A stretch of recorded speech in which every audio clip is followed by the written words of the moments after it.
Actualidad, conversación y análisis con punto de vista. Aquí comienza Reunión de Pauta, con la conducción de Sebastián Aguirre.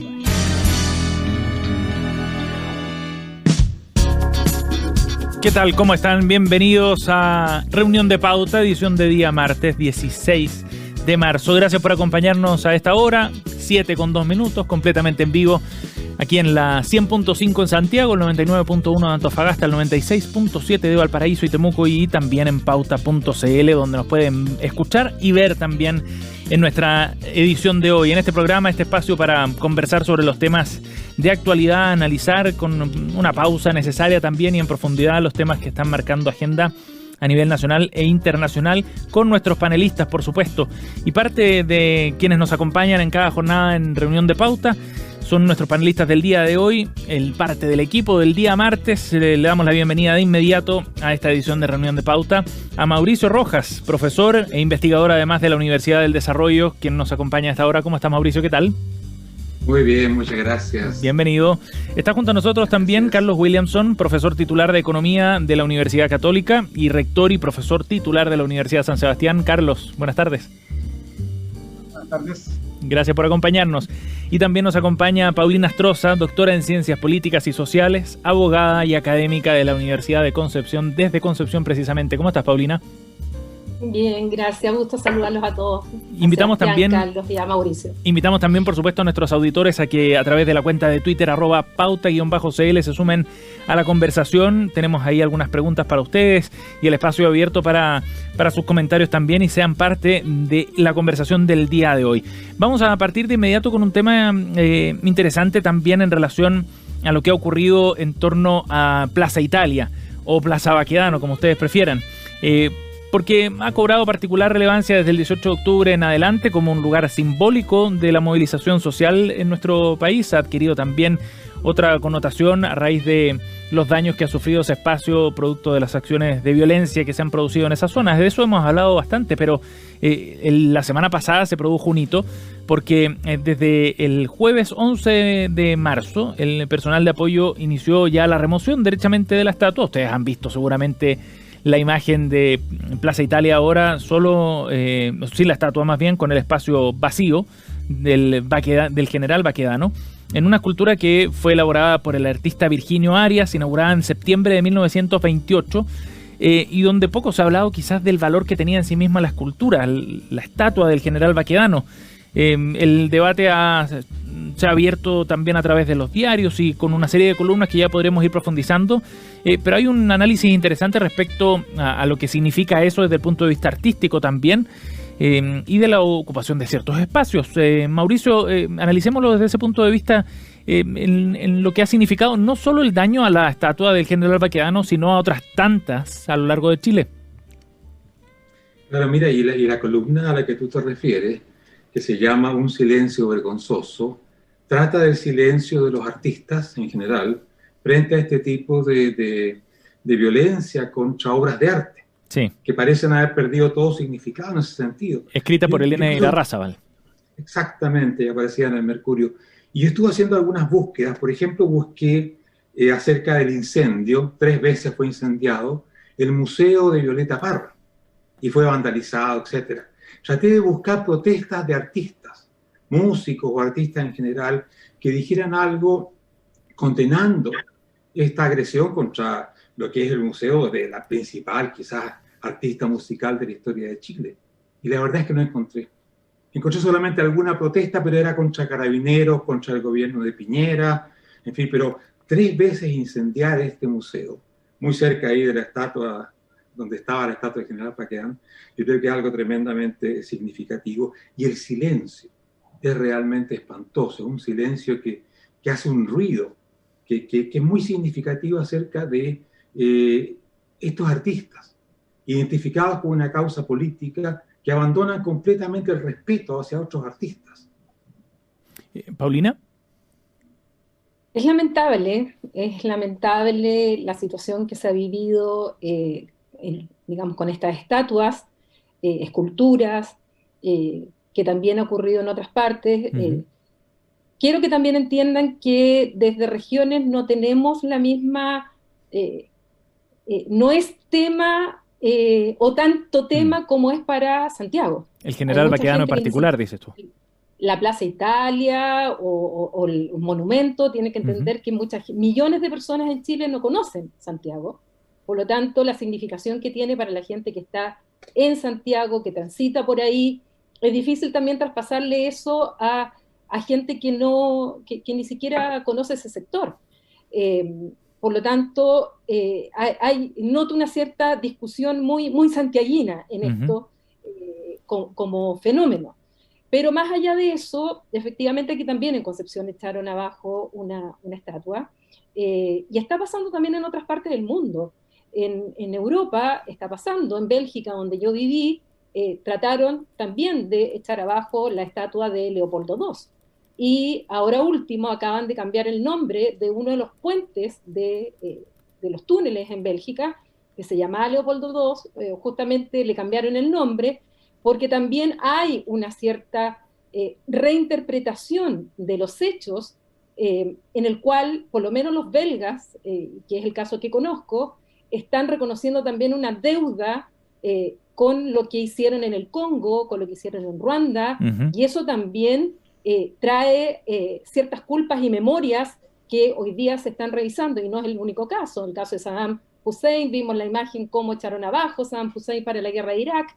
Entonces, hay un fenómeno más general que no es solo en Chile, que está tratando de simbolizar en este tipo de esculturas, más allá de lo artístico, que lo lamento mucho, y efectivamente es un daño patrimonial muy grande, pero hay un simbolismo detrás que trae causas mucho más profundas, y que eso es lo que hay que empezar también a analizar, reflexionar y pensar por qué se transforma este fenómeno que no es propio de Chile, sino que está pasando en muchas partes. Claro, y de alguna forma las esculturas están ahí para que la ciudadanía, la gente se apropie de ellos, o se identifique o no se identifique con ellos. Es un buen punto.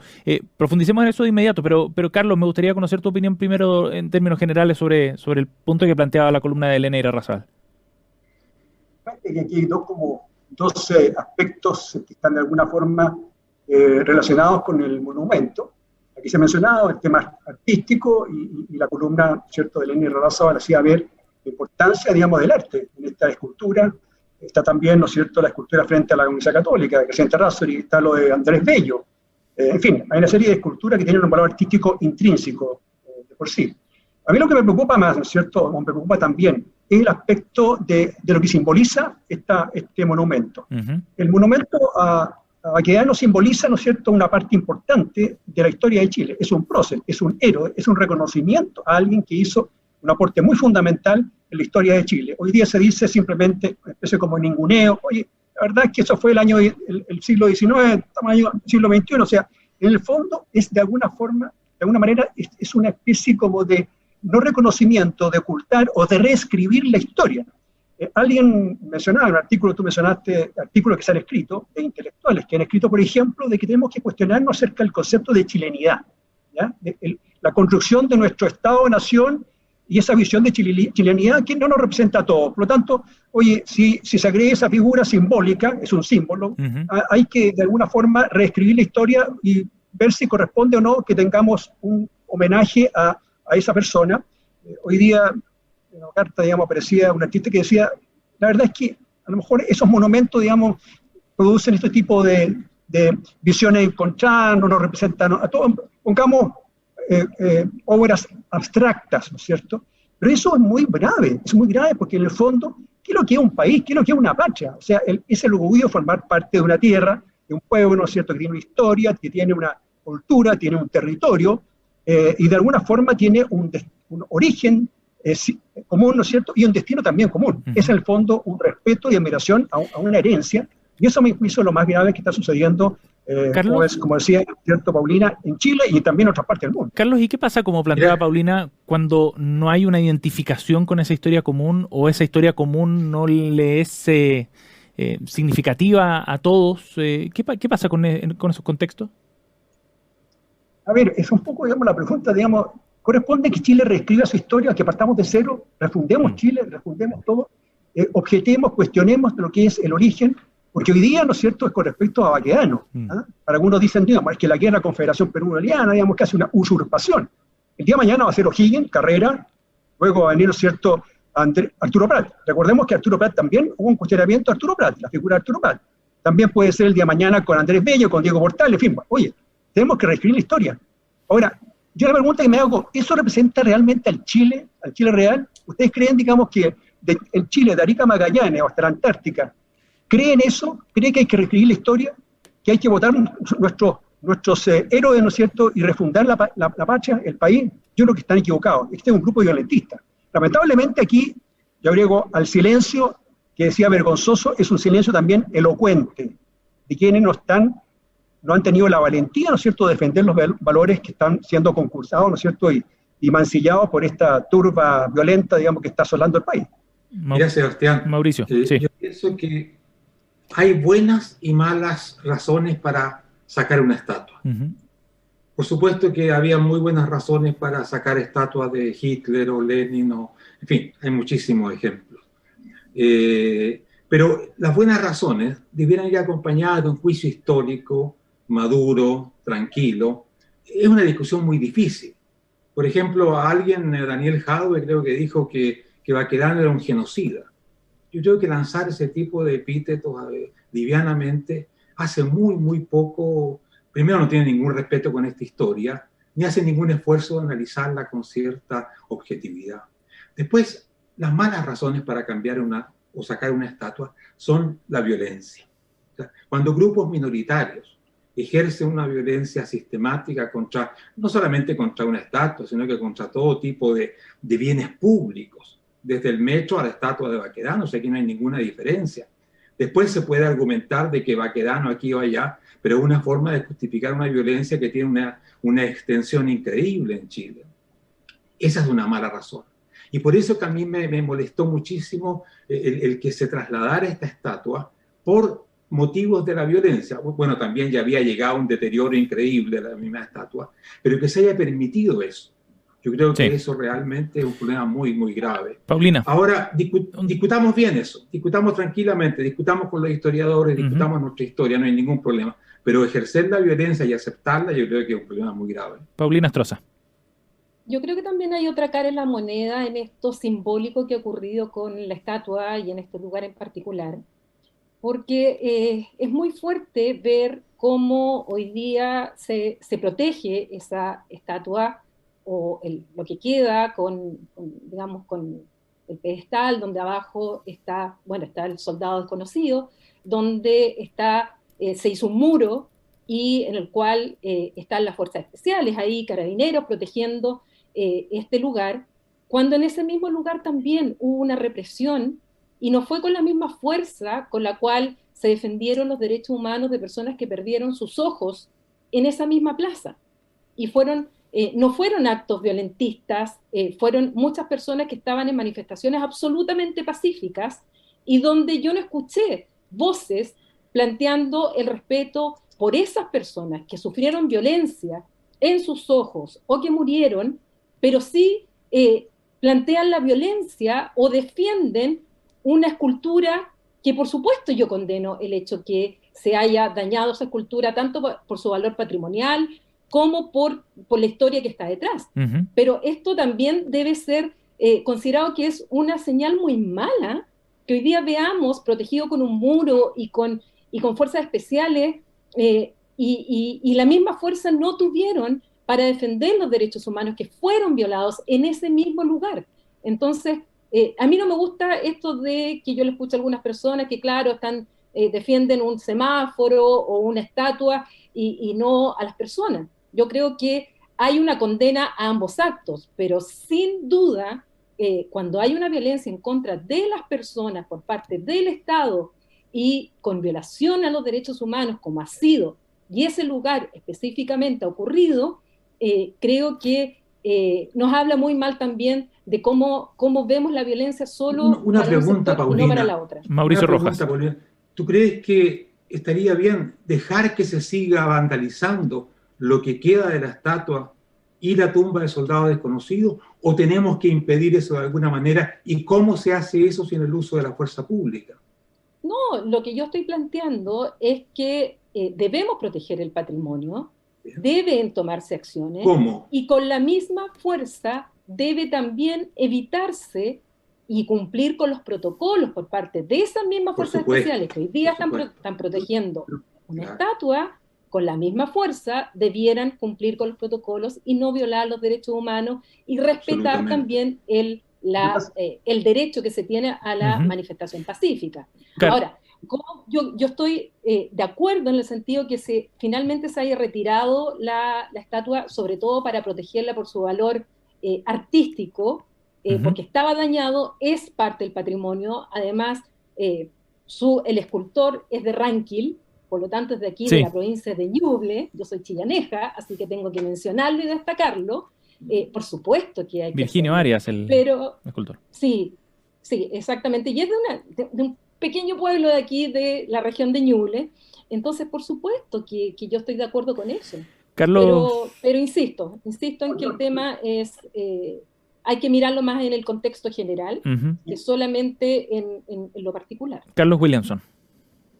A mí lo que me preocupa, Paulina, digamos, de esa argumentación tuya, yo entiendo perfectamente bien, tú estás dispuesto a la violencia, ¿no? En eso estamos completamente de acuerdo todos, ¿eh? Y probablemente la gran mayoría de los chilenos. El problema, digamos, esto de siempre sacar el que, por lo que sucedió antes, sucedió después, el golpe para allá, golpe para acá, esta suerte como de empate, yo creo que no nos permite, digamos, ir diferenciando situaciones y situaciones. No cabe ninguna duda, digamos, que la violación de derechos humanos o alguien que es cierto que golpea a un carabinero, cualquiera que sea, digamos, es condenable. Pero aquí el tema central, de fondo, tiene que ver con el símbolo. Entonces, ¿estamos de acuerdo de que es un símbolo o no? ¿O tenemos que echar tabla rasa, ¿no es cierto?, a la historia? Porque en el fondo aquí lo que se busca, por algunos, ¿no es cierto?, es reescribir la historia de Chile. Así de grave. Entonces, ese es el problema que yo estoy viendo. Entonces, esta teoría del empate significa... yo creo que el fin no justifica los medios, ¿no es cierto? En este caso, el fin, ¿no es cierto?, que en este caso es una figura importante para el país, ha tenido que ser retirada simplemente porque algunos justifican por razones de que hay que reescribir la historia y esa parte de la historia, esa parte de la chilenidad, no nos interpreta todo. Y eso me parece que es grave. Y ahí, en ese punto, ¿es excluyente esa protección del patrimonio con las manifestaciones o con lo que se está demandando, digamos, desde el punto de vista de mayores derechos sociales, etcétera, lo que se ha planteado en los últimos años o en los últimos meses? No, a ver, yo soy un firme partidario de la manifestación pacífica. Yo creo que todos los chilenos tienen el derecho a manifestarse pacíficamente.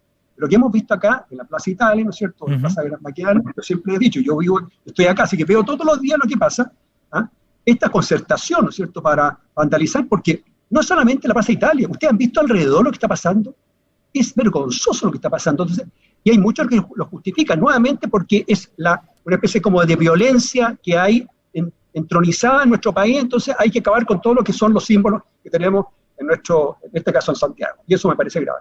A ver, yo partí de la base también, esto no es teoría del empate, ¿eh? Paulina. Esto yo dije súper claro cuando comencé mi intervención, en que yo no estaba para nada de acuerdo, y lo conversamos también en el programa anterior, respecto a la violencia, al vandalismo, estaba absolutamente de acuerdo. Pero también cuando yo digo, veamos las causas profundas de los fenómenos, yo tampoco estoy de acuerdo en que haya reescribir la historia y escribirla como queremos hacerlo ahora, con los parámetros de ahora. En ningún caso estoy con esa posición, pero tampoco estoy con la posición de que solo pongamos el acento en una estatua, en una escultura, y solo ahí entremos a analizar la violencia, cuando en ese mismo lugar la violencia se dirigió en contra de personas. Y que también, como lo conversamos también en el programa anterior, bueno, hay que buscar las causas sociológicas respecto a qué está pasando en Chile frente a que lleguemos a eso.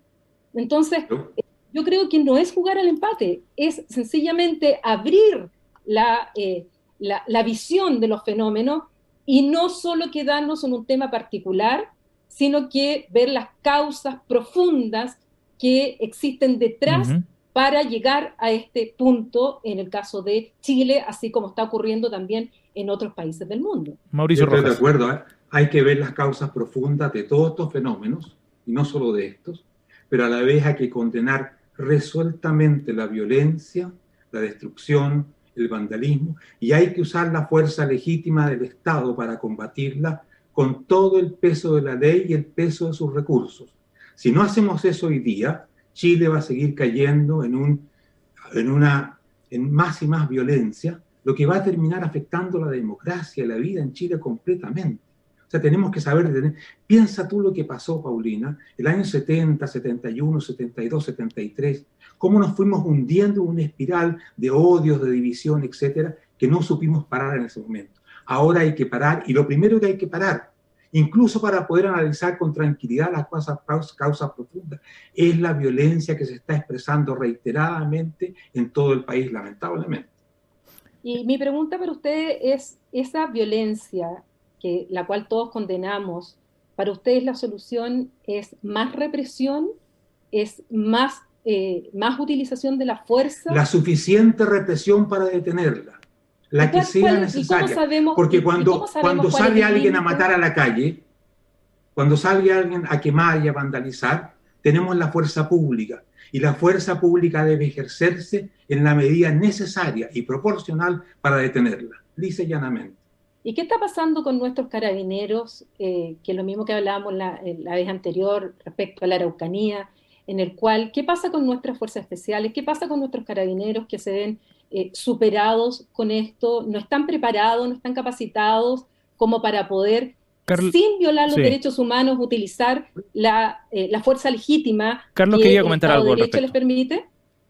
También, o sea, Paulina, tú dices, ¿qué pasa con nuestros carabineros? Obviamente que hay carabineros que sobrepasan, ¿no es cierto? Y tienen que sobre ellos, ¿no es cierto? El peso de la ley tiene que también caer, o sea, no cabe ninguna duda. Si el problema es con esta visión, perdona que insista un poco, digamos, en esta situación de empate, porque sucede allá, tiene que suceder acá, digamos, golpe para allá, golpe para acá. Yo creo que eso no conduce en nada. Yo creo que aquí estamos en el Estado de Derecho. Quien viola el Estado de Derecho tiene que recibir la pena máxima que corresponde, ¿no es cierto?, a nuestro ordenamiento jurídico. Yo creo que ahí estamos en desacuerdo, porque yo creo que se está justificando, por un lado, ¿no es cierto?, la violencia, insisto, hay gente que justifica la violencia por un fin que puede ser muy loable, ¿no es cierto?, y justifica la violencia. Y eso no puede ser. Eso no puede ser, porque eso está absolutamente fuera de la lógica, ¿no es cierto?, de una sociedad civilizada como nuestro país. Entonces a mí me preocupa mucho, digamos, insisto, esta suerte como de los carabineros. Ya sabemos que los carabineros tenemos problemas con carabineros. Hay un problema, digamos, institucional, hay un problema, digamos, de orientación, de capacidad. Y no es un digamos, asunto menor, Carlos, ¿no? O sea, a ver, no es un asunto menor, no cabe ninguna duda, ¿no es cierto? Ahí nos ha faltado como país, ¿no es cierto?, y como gobierno, o los gobiernos, ¿no es cierto?, que no han sido capaces, en este caso, de hacer una reforma, yo no sé si refundación, pero una reforma importante de carabineros. Pero nada justifica, yo supongo, Carlos, por ejemplo, cortar a un carabinero simplemente porque él está haciendo uso de su legítimo derecho a poner orden en la calle. Yo supongo, Carlos, que no estás interpretando mis palabras como que yo esté justificando la violencia en estos casos, la cual la he rechazado y condenado en todos los casos. Lo que yo estoy tratando es entender el fenómeno, las causas, porque uno tiene que entender las causas de por qué se llega a este tipo de situaciones. En ningún caso interpreten mis palabras como que ya esté justificando esto, porque lo dije la vez anterior y lo digo ahora. Condeno este tipo de actos de violencia y además, mucho más aún, cuando afecta a los vecinos de Las Tarrias, a los museos, a lo que ocurre con los pequeños empresarios, a la gente que vive en ese sector, por supuesto. Que lo estoy haciendo, así que por favor Paulina, no interpreten en ningún caso como justificación. Es pero la pregunta, Paulina, es Mauricio, lo último. Aquí y ahora, con la violencia que se desencadena toda la semana. ¿Qué hacemos aquí y ahora? Bueno, yo creo que aquí tienen efectivamente que Carabineros actuar como se actúa según los protocolos para evitar esa situación. Pero resulta que vemos que no es así. ¿Qué está pasando? ¿Qué interés hay para que justamente se cree esta sensación de miedo y de que cada vez se esté diciendo todos los viernes pasa esto? O sea, yo también me pregunto cómo es posible que nuestras fuerzas de carabineros no puedan, o las fuerzas especiales no puedan detener este tipo de situación todos los viernes, si se sabe que los viernes a tal hora empiezan esto. ¿Por qué? ¿Qué pasa? Y al final se crea una sensación de miedo, se crea una sensación de inseguridad, se crea una sensación justamente que provoca en las personas que lo que quieran es decir más mano dura, más represión, y eso me preocupa muchísimo. Estamos en Reunión de Pauta conversando con Paulina Astroza, con Mauricio Rojas y Carlos Williamson en esta edición de Día Martes. Actualidad, conversación y análisis con punto de vista. Estás en Reunión de Pauta. Bien, vamos a seguir con nuestro siguiente tema para darle un espacio breve a una reflexión interesante en todo caso respecto a lo que está ocurriendo en la Iglesia Católica, la Congregación para la Doctrina de la Fe, que es la entidad que está a cargo de preservar el dogma católico. Aclaró que para la Iglesia la homosexualidad es un pecado y que los sacerdotes no pueden bendecir uniones entre personas del mismo sexo. Esa aclaración tuvo que ocurrir después de los dichos del Papa Francisco sobre la familia, respecto a señalar que los homosexuales son hijos de Dios, que tienen derecho a una familia, y que en ese contexto entonces se daba a entender algún cambio o una señal quizás de cambio por parte de la postura del Sumo Pontífice. Eso en su momento había generado algo de sorpresa. La Congregación para la Doctrina de la Fe en todo caso viene a ratificar lo que ha planteado el dogma católico respecto a este tema, pero de todas maneras dejó abierto nuevamente un debate sobre la postura de la Iglesia en esta materia.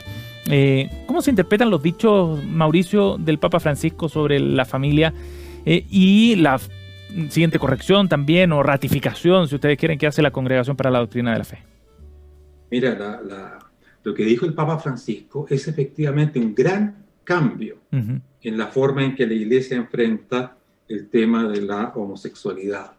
Piensa tú que anteriormente la Iglesia, especialmente la Congregación para la Defensa de la Fe, hacía un llamado explícito a todos los católicos a estar en contra activamente de cualquier intento legal de proteger, legalizar las uniones homosexuales, por ejemplo, o la homosexualidad en general. Ese es el gran cambio que hizo el Papa Francisco, diciendo que ahora no hay que oponerse a ellos, sino que los homosexuales tienen derecho a una protección jurídica del Estado. Lo que no cambia, por supuesto, la doctrina de la Iglesia que condena la homosexualidad, la práctica de la homosexualidad, o en general, porque es mucho más amplio que esto, lo que se llama la fornicación. La fornicación es el acto sexual, la sexualidad fuera del matrimonio. Por lo tanto, condena al homosexual, condena a las personas que tienen relaciones libremente, a las parejas no casadas.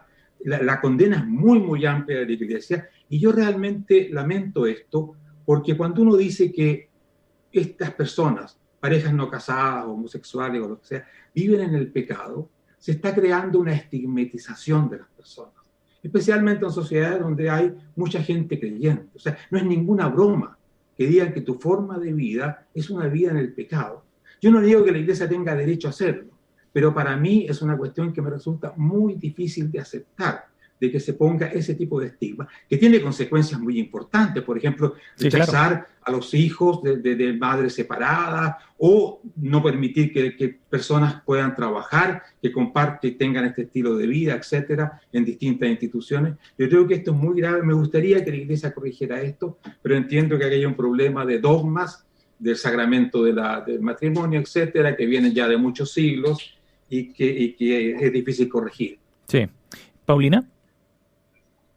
Me extraña la posición hoy día del Vaticano y firmado además por el Papa, porque la verdad es que ha cambiado respecto a posiciones anteriores que había tenido el Papa Francisco. Él ya, cuando era obispo en Buenos Aires, se había planteado no a favor del matrimonio homosexual, pero sí estuvo de acuerdo, incluso votó en una conferencia episcopal en Argentina a favor de las uniones civiles para que tuvieran una protección legal.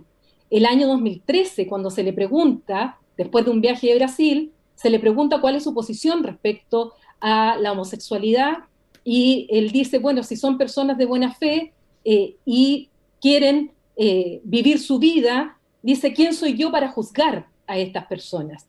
Y después avanzó más, cuando en Amoris Laetitia, y luego de este documento, el Papa además habla y hace un llamado a que los estados dicten leyes que protejan jurídicamente a las parejas homosexuales, llama a la unión civil incluso dice que la Iglesia debe acompañarlos en esta situación. Entonces, ahora, en este proceso. Entonces, lo que uno se pregunta, bueno, ¿qué pasó que cambió? Nosotros sabemos que dentro de quién es el Vaticano, qué fuerzas hay en el Vaticano, sabemos perfectamente que cuando hizo estas declaraciones el Papa fue un escándalo, y que además hubo presiones muy fuertes por sectores mucho más conservadores, claro, en los cuales no quieren nada de esto. Entonces, la verdad es que esto trae consecuencias porque hoy día en Austria hay un grupo de 400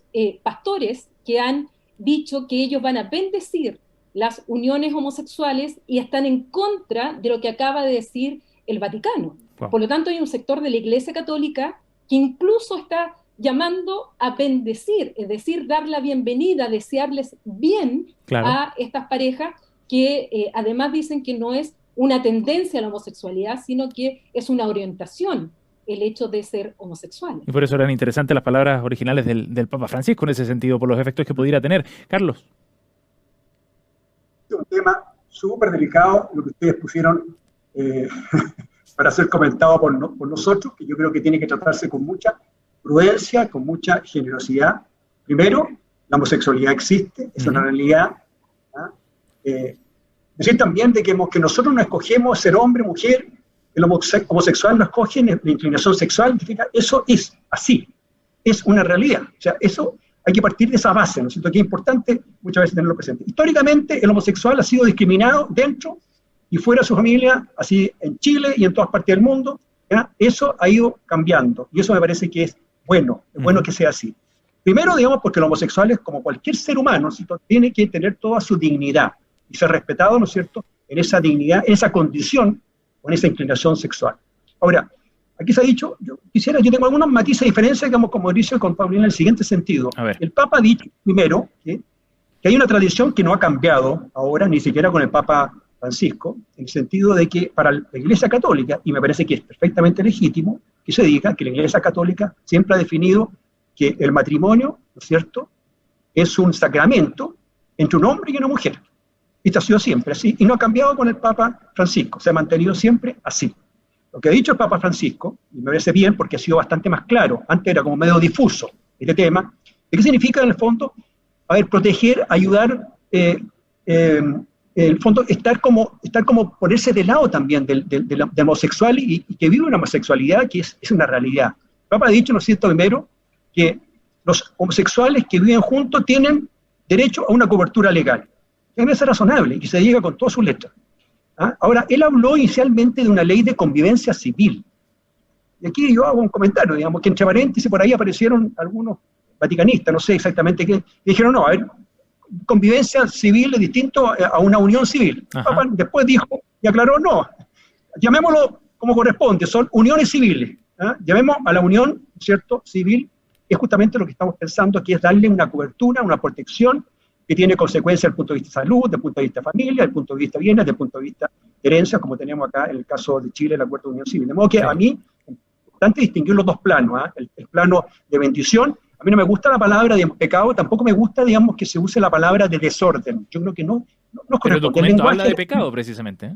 Por eso digo, yo esa parte no me gusta. Una cosa es que diga, digamos, mire, yo creo que el sacramento del matrimonio, hombre-mujer, te fijas, pero esto de hablar de pecado, ¿no es cierto?, a mí no me gusta ese lenguaje. Yo creo que tiende a generar, ¿no es cierto?, una cierta distorsión y poca claridad de cuál es realmente el mensaje de la Iglesia Católica. Y parece contrario precisamente a ese acogimiento que plantea el documento, definitivamente. Es un tema sumamente interesante y controvertido, por cierto, también por los alcances que tiene. Estamos junto a Paulina Astroza, Carlos Williamson y Mauricio Rojas en esta edición de Reunión de Pauta.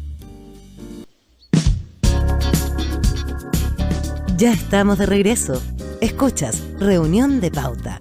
Pauta 100.5. Estamos de vuelta en vivo, 7:38. Siempre iniciamos nuestra segunda parte del programa con una efeméride musical y hoy día, 16 de marzo, recordamos a Jerry Lewis, actor, comediante estadounidense que habría cumplido 95 años un día como hoy porque nació un 16 de marzo, pero del año 1926. uno de los más destacados probablemente del cine estadounidense de los años 50 y 60, ganó 2 premios del Festival de Cine de Venecia, filmó más de 60 películas, fue toda una leyenda, inspiración también para muchos en su época. Hoy día estamos recordando a Jerry Lewis en el inicio de la segunda parte de Reunión de Pauta. Esta edición de martes, junto a Paulina Astroza, a Carlos Williamson y Mauricio Rojas, con nuestro panel revisamos ahora las noticias que pasaron desapercibidas esta semana, las propuestas, la selección de nuestros panelistas de hoy. Comencemos con Paulina, quien nos ha propuesto hablar sobre la Unión Europea y estas fricciones que se generan todavía con el Reino Unido. Anunció un expediente de infracción por violar el acuerdo negociado para el Brexit. ¿En qué consiste esto, Pauli? ¿Por qué elegiste el tema, además? Bueno, porque es mi especialidad. Es tu tema favorito, es tu tema favorito. Sí, de los que me quedan muy cómodos. El Brexit, que llevo años estudiándolo, y que sabemos que el Reino Unido salió oficialmente ya totalmente de la Unión Europea a principios de este año. Sí. Sabíamos también aquellos que seguimos el tema que iban a haber fricciones rápidamente entre la Unión Europea y el Reino Unido, pero yo no pensé que iban a ser tan rápidas y que se esté llevando, que sea por Irlanda, justamente por el tema arancelario y de que por segunda vez Boris Johnson adopta medidas violando los acuerdos que tiene con la Unión Europea, y ya los europeos hoy día en 2 planos, en el plano jurídico, abren este expediente en contra del Reino Unido por haber violado un acuerdo que tenían con ellos y que seguramente si llega hasta arriba va a llegar hasta el Tribunal Europeo de Justicia. Y por otro lado la parte política, porque los están presionando para que de nuevo Boris Johnson retire esta medida y no viole estos acuerdos, porque la verdad es que por mucho que se hayan retirado de la Unión Europea, siguen tan estrechamente vinculados con el continente, sí, claro, con las Islas Británicas. Entonces por eso lo traje a colación, porque pensé que se iban a demorar más en pelear, pero están peleando antes de lo que yo pensé. Pasó poco tiempo. Mauricio, ¿cómo se ve el tema desde 70 allá? días, de hecho. Bueno, se ve bien complicado porque este tema tiene que ver con una larga guerra ocurrida en Irlanda y después en Irlanda del Norte, una guerra de una violencia increíble que llevó a unos acuerdos de paz en el año 98, donde una de las principales partes del acuerdo, yo creo que la principal, es mantener abierta la frontera entre Irlanda, la República de Irlanda e Irlanda del Norte. Y es allí donde está el problema. Porque los europeos ahora dicen, claro, tenemos fronteras abiertas, pero esto implica que tenemos que cortar el libre, digamos, tránsito de productos del resto de Gran Bretaña hacia lo que es Irlanda, porque si no hay frontera van a pasar todos los productos, o sea, y esa no es la idea. Y eso es lo que Boris Johnson ahora dice, que quiere una extensión de 6 meses para la posibilidad de seguir exportando libremente productos de Irlanda del Norte. Creo que esto realmente es muy, muy complicado, porque reaviva el conflicto de Irlanda, cosa que creo que nadie quiere por el nivel de violencia, pero creo además que está desencadenando otro tipo de conflictos. O sea, el Brexit desencadena lo que probablemente sea la ruptura del Reino Unido con la salida de Escocia del Reino Unido. O sea, acá tenemos una serie de consecuencias que son realmente impresionantes para lo que son las Islas Británicas en general. Sí, y con alcances mayores a los que se preveían para este quiebre del Brexit. Vamos a la nota que nos ha propuesto Carlos Williamson para hoy día. Carlos, tú nos planteas el siguiente tema. El Partido Comunista de Cuba ha señalado que buscará ser más efectivo en el combate, en el ámbito y en la esfera, digamos, de las redes sociales, en Internet, el combate a la subversión político-ideológica. Interesante tema. Hace poco salió una canción, de hecho, que generó harto revuelo. Carlos, cuéntanos. Bueno, a mí me sorprendió bastante. No tenía conocimiento de este movimiento que se había creado aparentemente en noviembre del año pasado, que este movimiento San Isidro. Y esta noticia que apareció el fin de semana en el Mercurio, que aparentemente hoy día fue comentada por el embajador de Cuba. Voy a hacer un comentario respecto a eso también. Es interesante porque esta canción, lo más simbólico diría en la canción, justamente que cambia esto de patria o muerte por patria y vida. El concepto de vida tiene también un aspecto simbólico que es importante para el cubano que vive en Cuba. Y permite también una breve referencia personal. Yo creo que Cuba es una paradoja. A mí me tocó viajar hace 2 años atrás con mi familia. Créanme, digamos, que yo iba con cierta preocupación, yo pensaba, digamos, que íbamos a encontrar un país, primero, digamos, un país a ver, en cierta forma dormido, yo creo que en cierta forma está dormido, ¿cierto? Es un país que se quedó en los años 60. Me tocó recorrer Cuba, fuimos con mi familia no solamente a Varadero y el típico lugar de La Habana, sino que fuimos a Cienfuegos y Trinidad. Ajá. Conocimos un poquito la Cuba profunda, conversamos con cientos de taxistas, ¿eh? Y yo diría que primero Cuba es un país de contrastes. Primero, sabemos perfectamente bien que tiene indicadores sociales buenos. En Cuba, no se puede decir, nadie se muere de hambre, efectivamente, hay una igualación hacia abajo, ¿no es cierto? Pero también hay mucha miseria desde el punto de vista de la vida. Y Cuba carece de un bien que es muy preciado por todos nosotros, que lo conocemos, pero no sabemos qué significa cuando se pierde, ¿ya? Que es la libertad. Entonces, mi juicio respecto a Cuba, cuando uno conversa con el cubano tiene una especie de alegría, pero de una cierta resignación. El cubano es alegre, pero está resignado. Cuando uno conversa con ellos te dicen, la verdad es que está bien, yo vivo bien, con muy poco, ¿eh? Los taxistas, ustedes saben que los taxistas habitualmente han ido a la universidad, pero no lo pueden ejercer porque van a estudiar medicina y después ganan más como taxista que como médico. Entonces, es una sociedad que está fracturada desde ese punto de vista. Pero yo quisiera agregar algo que me parece muy importante. Ellos te dicen, a mí no me importa, digamos, que yo esté terminando mi vida. A mí lo que me preocupa es que nuestros hijos vivan exactamente como vivo yo, ¿no es cierto?, como vivimos nosotros, sin la posibilidad de la libertad, sin la posibilidad de poder viajar, sin la posibilidad de moverse. Yo hacía un paralelo que yo lo pongo sobre la mesa, ¿no es cierto? La libertad, por ejemplo, en un país comunista como China. Los chinos se pueden mover. Claro. Y Chile hoy día tiene un estándar de vida que no es el cubano. Entonces, Cuba la ebullición que se está produciendo, que ahora son los artistas intelectuales, que siempre antes estaba a favor del régimen cubano, se están levantando, y yo creo que ese es el comienzo de lo que puede ser una situación compleja, a pesar de que el embajador hoy día, digamos, sigue insistiendo que son mercenarios. Yo creo que no son mercenarios. Hay gente que está preocupada justamente por la pérdida de libertad en ese país. Sí. ¿Paulina? Puedo contar un dato. Yo he estado 2 veces en Cuba, por razones académicas, el año 2015 y el 2018. Ajá. Y pude comparar un poco, también conversando con la gente, como dice Carlos, que la segunda vez que fui, estaban más dispuestos a hablar incluso públicamente contra el régimen. O sea, yo escuché una exposición de una académica y me llamó muchísimo la atención, porque yo decía, ¿cómo lo hace? O sea, va a salir y la van a tomar detenida. Cuando la semana anterior habían tomado detenidos a 3, 4 activistas en contra del régimen y hablaban. Y yo hablé con muchos jóvenes y efectivamente muchos de ellos preocupados por la situación económica, sobre todo porque les ha afectado mucho lo que pasa en Venezuela y que eso le ha afectado a los cubanos. Y además estuve el día en que empezaban a tener internet. Entonces uno podía ver cómo se juntaban en unos puntos. Yo no sabía por qué habían tantos cubanos jóvenes, sobre todo en unos puntos de la ciudad, y era porque ahí tenían señal de internet. Y antes, cuando yo fui el 2015, nada. Entonces ellos estaban absolutamente fuera de lo que eran las redes sociales, todo, pero hoy día sí ya podían tener conexión. Entonces, es uno de los países, como dice Carlos, de contrastes. Es uno de los países con los cuales yo he viajado bastante, pero del país donde me vine con una sensación agridulce, que yo creo que todos los que visitamos Cuba nos venimos con una sensación de agridulce, una belleza enorme, de una alegría enorme, pero de esta falta de libertades que es palpable y que es triste al mismo tiempo. Mauricio. Bueno, triste la historia de Cuba, porque lo que se pensó que era una revolución para crear la democracia, como decía Fidel Castro en su momento, y en fin, destruir a la vieja dictadura de Batista, terminó creando la dictadura más larga en la historia de América Latina.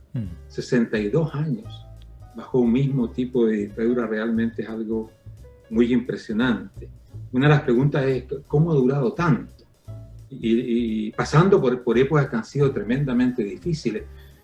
Cuando se derrumbó la Unión Soviética, Cuba pasó un periodo que se llama el periodo especial, de hambruna, de retroceso realmente extraordinario, pero el régimen ha tenido una capacidad de represión que es propia de los regímenes totalitarios, que ha logrado, digamos, desarmar todo tipo de protesta efectiva de la población cubana. Hay que tener mucho valor para oponerse a los regímenes totalitarios, porque uno pierde no solamente la libertad, puedes perder la comida, te quitan los cupones de razonamiento, te quitan las cosas más esenciales. Es una herramienta de control. Por lo tanto, hay que ser muy valiente, muy corajudo para oponerse, y hasta ahora esa oposición ha tenido muy poco efecto.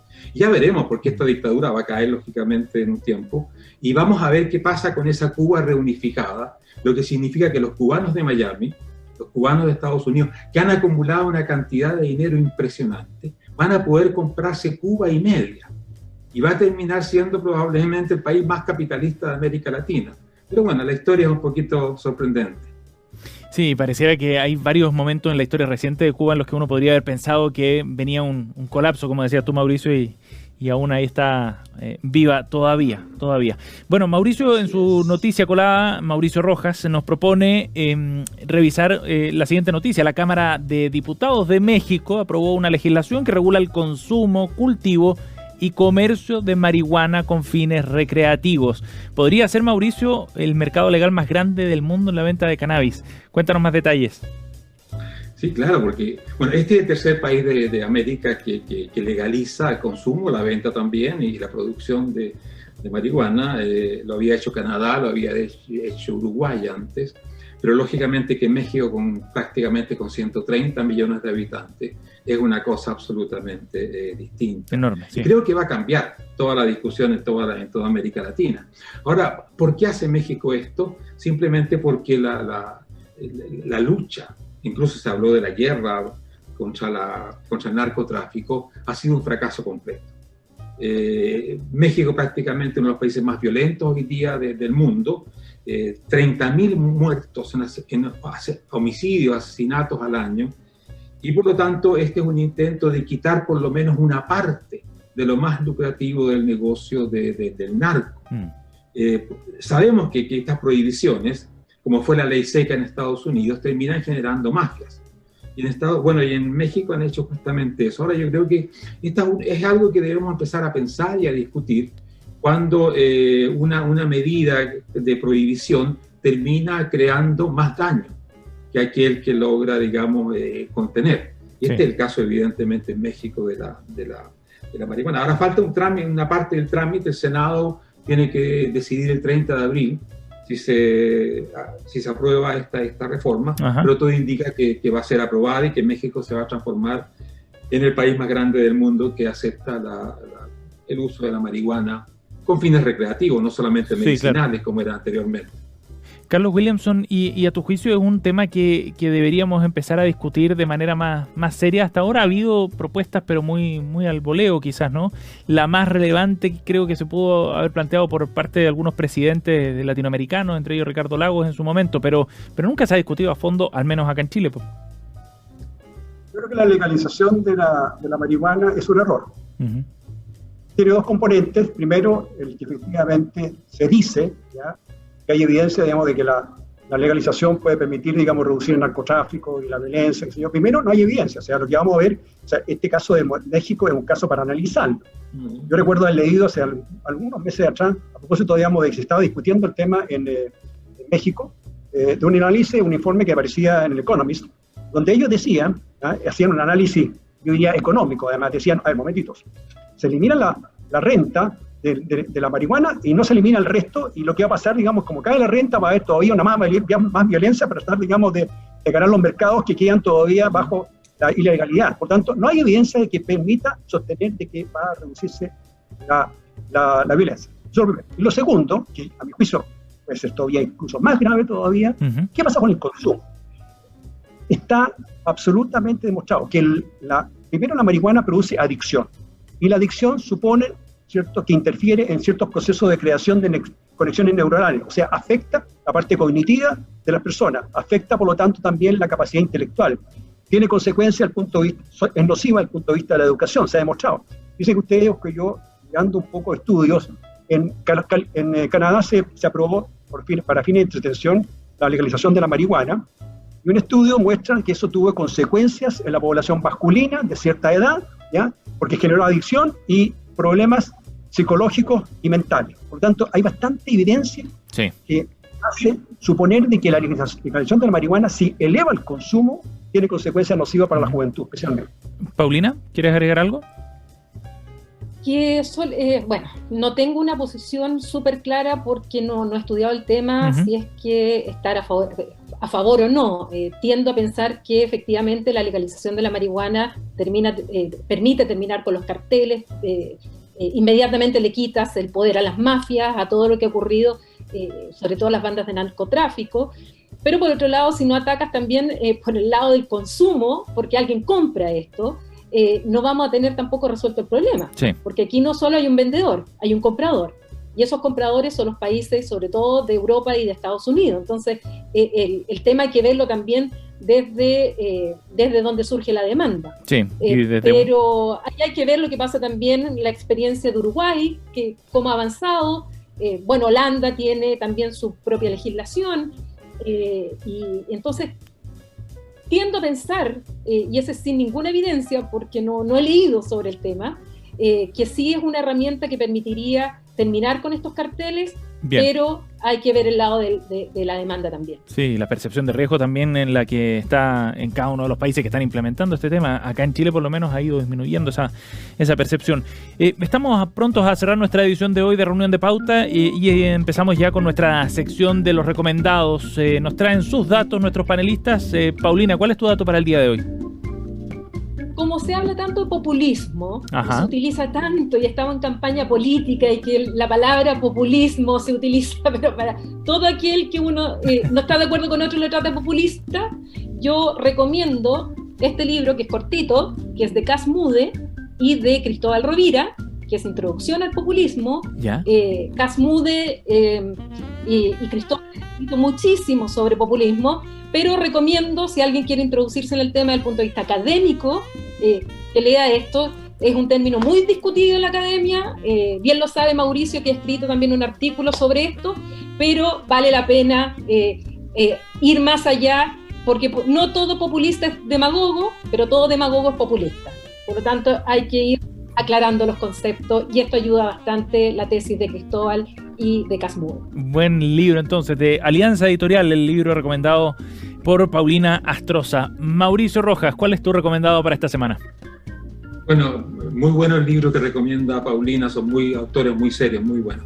Mira, yo voy a volver a recomendar una serie nórdica de nuevo, en este caso sueco-danesa, que se llama El Puente. Es una serie criminal, de detective, etcétera, con una actuación femenina que es extraordinaria. El personaje se llama Saga Norén. Yo lo recomiendo realmente, ha sido un gran éxito. Tanto ha sido éxito que ahora han aparecido una serie de series que imitan la temática del puente entre dos países, etcétera. Creo que está en Netflix, El Puente, sueco-danesa. Yo vi la primera temporada y es muy, muy buena. Y creo que Paulina, por su expresión, parece que también la vio. ¿O no? La he visto todas, de Broen o Bron, la original, claro. Sí, la original, sí, porque la gringa no me gustó. Eso le iba a decir, no se confundan con la producción norteamericana, porque no es muy buena. No, hay que ver la original que dice Mauricio. Hay que buscarla, está bien. Carlos Williamson. El libro Clara y el Sol del Premio Nobel de Literatura japonés Kazuo Ishiguro. Es una novela que es una fábula donde robots conviven con seres humanos. Es un preanuncio de un futuro que no está muy lejano, ¿cierto? Que es la inteligencia artificial, todo lo que eso significa en términos de empleo, ¿ya? Pero además, digamos, ataca un tema que es la endémica soledad del ser humano en el mundo actual, en la modernidad, ¿cierto? Donde los robots de alguna forma acompañan. Voy a hacer una anécdota. Yo me encontraba, digamos, una vez con una señora que me decía, yo me acompaño todos los días con una máquina, antes se llamaba chancho, esos que limpian ahora el suelo, y fíjate, porque me siento acompañado, es como un bicharraco que se mueve por el suelo. ¿Sí? Es un poquito, digamos, como digo, un preanuncio de lo que va a venir al futuro, de la inteligencia artificial, el robot conviviendo con los seres humanos. Cierto, buen tema y seguro además, un tremendo autor. Recomendado entonces Clara y el Sol, lo nuevo de el Premio Nobel Kazuo Ishiguro. Carlos Williamson, Mauricio Rojas y Paulina Astroza, un gusto como siempre. Gracias por acompañarnos. Gracias. Un abrazo para ustedes. Buenas noches. Que estén muy bien. Chao. Y cuando nos separan 2 minutos de las 8, también estamos cerrando y despidiéndonos de ustedes. Gracias por acompañarnos aquí en Radio Pauta. Viene Cristian Barken desde el Jardín. Que tengan buenas noches.